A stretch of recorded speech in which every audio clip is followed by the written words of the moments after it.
Hai Positive People, kita akan melanjutkan seri pengajaran kita dalam Matius pasal 23. Kali ini kita mengambil 28 sampai 33. Celakalah kamu, hai ahli-ahli Taurat dan orang-orang Farisi, hai kamu orang-orang munafik, sebab kamu membangun makam nabi-nabi dan memperindah tugu orang-orang saleh, dan berkata, jika kami hidup di zaman nenek moyang kita, tentu kami tidak ikut dengan mereka dalam pembunuhan nabi-nabi itu. Tetapi dengan demikian kamu bersaksi terhadap diri kamu sendiri bahwa kamu adalah keturunan pembunuh nabi-nabi itu. Jadi penuhilah juga takaran nenek moyangmu. Hai kamu ular-ular, hai kamu keturunan ular beludak, bagaimanakah mungkin kamu dapat meluputkan diri dari hukuman neraka? Jika di dalam Matius pasal 5 Yesus mengajarkan ada 8 ucapan berkat, namun dalam Matius pasal 7 ini ada 7 ucapan celaka yang Yesus sampaikan pada ahli Taurat, orang-orang Farisi di depan banyak orang. Ucapan celaka pertama yang Yesus sampaikan pada ahli Taurat dan orang Farisi disebabkan karena mereka menjadi penghalang orang lain maju. Matius 23:13, ahli Taurat dan orang Farisi merintangi orang-orang yang berusaha untuk masuk kerajaan surga. Mereka menjadi penghambat orang-orang yang tertarik kepada Yesus. Ucapan celaka yang kedua yang Yesus sampaikan pada ahli Taurat orang-orang Farisi disebabkan karena mereka punya semangat untuk melayani, tapi tidak punya semangat untuk berubah. Matius 23:15, orang Farisi dikenal giat dalam melayani, tapi mereka tidak mengalahkan kedagingan. Mereka punya semangat dalam mengajarkan firman, tapi mereka tidak punya semangat untuk melakukan apa yang diajarkan. Ucapan celaka ketiga yang Yesus sampaikan pada ahli Taurat dan orang Farisi disebabkan karena mereka tidak berkomitmen pada kebenaran. Matius 23:15-22, ada 3 kali Yesus sampaikan bahwa mereka itu buta. Buta kebenaran artinya ketidakmampuan melakukan kebenaran. Ucapan celaka yang keempat yang Yesus sampaikan kepada ahli Taurat orang Farisi disebabkan karena mereka fokus kepada hal kecil tapi mengabaikan hal yang utama. Yang kecil mereka urusin, yang esensi mereka abaikan, yaitu mengasihi Tuhan dan mengasihi sesama. Ucapan celaka yang kelima yang Yesus sampaikan kepada ahli Farisi dan orang-orang Taurat, yaitu mereka lebih memperhatikan hal-hal yang fana daripada hal batinia. Mereka lebih mengutamakan penampilan luar daripada hati nurani yang murni. Ucapan celaka yang keenam yang Yesus sampaikan pada ahli Taurat dan orang Farisi disebabkan karena mereka tidak melakukan pemberesan yang salah. Mereka fokus membersihkan bagian luar tapi mengabaikan bagian dalam. Ucapan celaka yang ketujuh yang Yesus sampaikan pada ahli Taurat dan orang Farisi disebabkan karena mereka melakukan ibadah yang jahat. Ibadah yang jahat artinya hati jauh dari Tuhan dan jahat kepada sesama. Matius 23:28-33, Yesus berkata, celakalah kamu, hai ahli-ahli Taurat dan orang-orang Farisi, hai kamu orang-orang munafik, sebab kamu membangun makam nabi-nabi dan memperindah tugu orang-orang saleh, dan berkata, jika kami hidup di zaman nenek moyang kita, tentu kami tidak ikut dengan mereka dalam pembunuhan nabi-nabi itu. Tetapi dengan demikian kamu bersaksi terhadap diri kamu sendiri bahwa kamu adalah keturunan pembunuh nabi-nabi itu. Jadi penuhilah juga takaran nenek moyangmu. Hai kamu ular-ular, hai kamu keturunan ular beludak, bagaimanakah mungkin kamu dapat meluputkan diri dari hukuman neraka? Ahli-ahli Taurat dan orang-orang Farisi berpura-pura berbuat banyak kebaikan untuk mengenang para nabi yang telah meninggal dunia, sementara mereka membenci dan menganiaya orang-orang benar yang sekarang ada bersama-sama dengan mereka. Kejahatan ini ditempatkan pada urutan terakhir, menjadi bagian yang terburuk dari watak para ahli Taurat dan orang-orang Farisi. Mereka menghormati peninggalan para nabi, mereka membangun makam mereka dan memperindahnya, namun Mesias yang hidup di tengah-tengah mereka tidak dihormati, malah membenci dan ingin membunuhnya.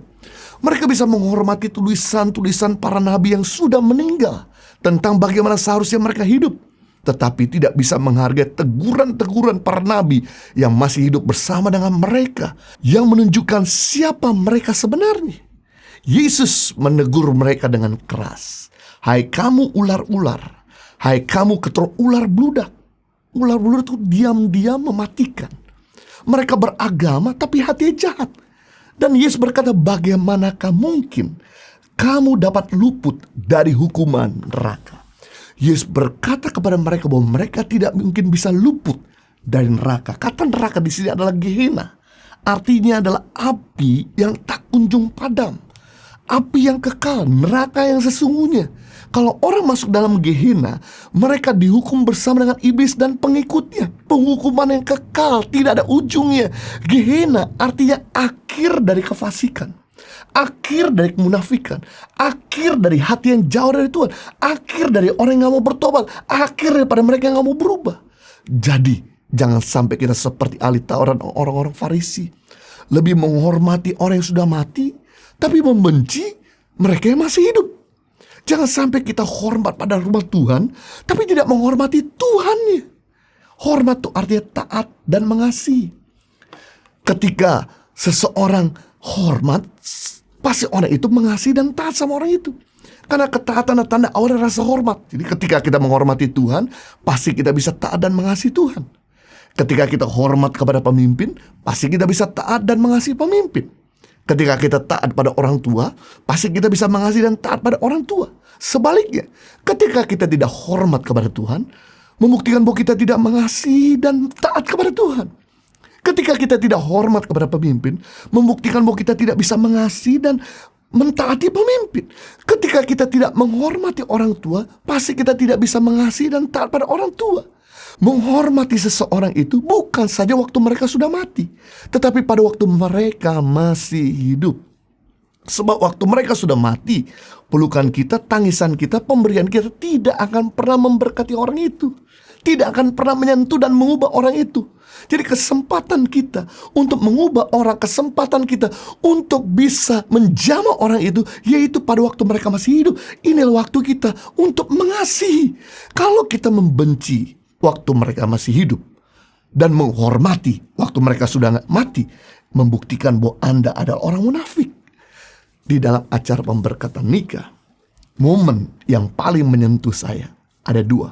Pada saat pasangan didoakan pemberkatan nikah, dan yang kedua, pada saat kami meminta mereka mengucapkan terima kasih kepada kedua orang tua yang telah membesarkan mereka. Wow, itu adalah momen yang paling mengharu biru.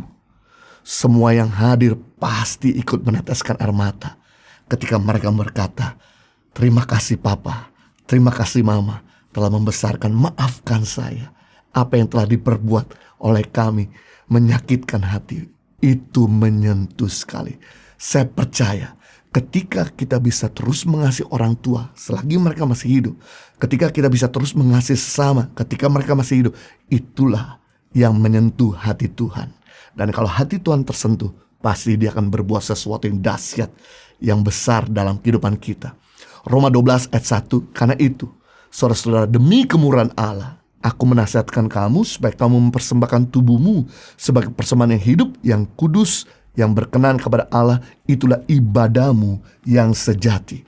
Jadi ibadah yang sejati adalah suatu sikap di mana kita bisa mempersembahkan kehendak kita, keinginan kita, dan ambisi kita kepada Tuhan agar mengikuti maunya Tuhan. Jadi ibadah sejati adalah orang yang hatinya mengasihi Tuhan dan mengasihi sesama. Ibadah yang sejati adalah orang yang hatinya dekat dengan Tuhan dan dekat dengan sesama. Sedangkan ibadah yang jahat adalah orang yang hatinya jauh dari Tuhan dan jahat dengan sesama. Memang dalam hidup ini akan selalu ada seorang Herodes dan seorang Herodias bagi Yohanes Pembaptis. Memang dalam hidup ini akan selalu ada seorang Ahab dan seorang Isabel bagi Elia. Memang dalam hidup ini akan selalu ada seorang Kain bagi Habel. Memang dalam kehidupan ini selalu ada seorang Saul bagi Daud. Memang dalam kehidupan ini kita gak bisa menghindar. Ada seorang kakak yang jahat bagi Yusuf, adik bungsunya. Memang dalam kehidupan ini kita gak bisa menghindar. Ada seorang Yudas bagi Yesus. Tapi kita bisa melihat pada akhirnya, mereka yang jahat rata-rata binasa dan berada di bawah yang dijahati. Semakin kita jahat, semakin kita binasa. Karir kita binasa, usaha kita binasa, keluarga kita binasa, kejahatan kita binasa, jiwa kita binasa. Tidak ada orang jahat yang kekal. Semua orang jahat tidak ada yang kekal. Namun sebaliknya, semakin kita berbuat baik dengan orang yang jahat dengan kita, semakin engkau dikasihi Tuhan. Semakin engkau mengalami anugerah Tuhan, pembelaan Tuhan. Karirmu, usahamu, rumah tanggamu, kesehatanmu, jiwamu akan mengalami pembelaan dari Tuhan. Jadi kita belajar selama 7 kali daily devotion ini, ada 7 ucapan celaka di mana kita bisa mengevaluasikan diri kita agar kita jangan sama seperti ahli Taurat dan orang Farisi. Yang pertama, masih adakah kita menjadi penghalang bagi orang lain maju? Yang kedua, masihkah kita punya semangat melayani tapi tidak punya semangat untuk berubah? Yang ketiga, masihkah kita tidak berkomitmen pada kebenaran, berjalan sesuka-suka kita sendiri? Yang keempat, masihkah kita hanya fokus pada hal yang tidak penting dan mengabaikan hal yang esensi, yaitu mengasihi Tuhan dan mengasihi sesama? Yang kelima, masihkah kita tidak berkomitmen pada kebenaran dengan hanya membereskan bagian luar, penampilan, eksis kita tampil di depan orang, kelihatan baik, tapi di dalamnya penuh dengan kejahatan? Yang keenam, masihkah kita memelihara kepahitan dan tidak mau mengampuni? Bila masih ada, maka harus kita bereskan dari dalam, maka keluar akan penuh dengan kemuliaan. Yang ketujuh, masihkah kita melakukan ibadah-ibadah yang jahat? Ketika kita masih ada dari ketujuh hal tersebut, mari kita tinggalkan. Maka kita akan mengalami kebahagiaan, sukacita daripada Tuhan. Tuhan akan menghindari kita dari kedukaan, rasa penyesalan di kemudian hari. Tuhan Yesus memberkati.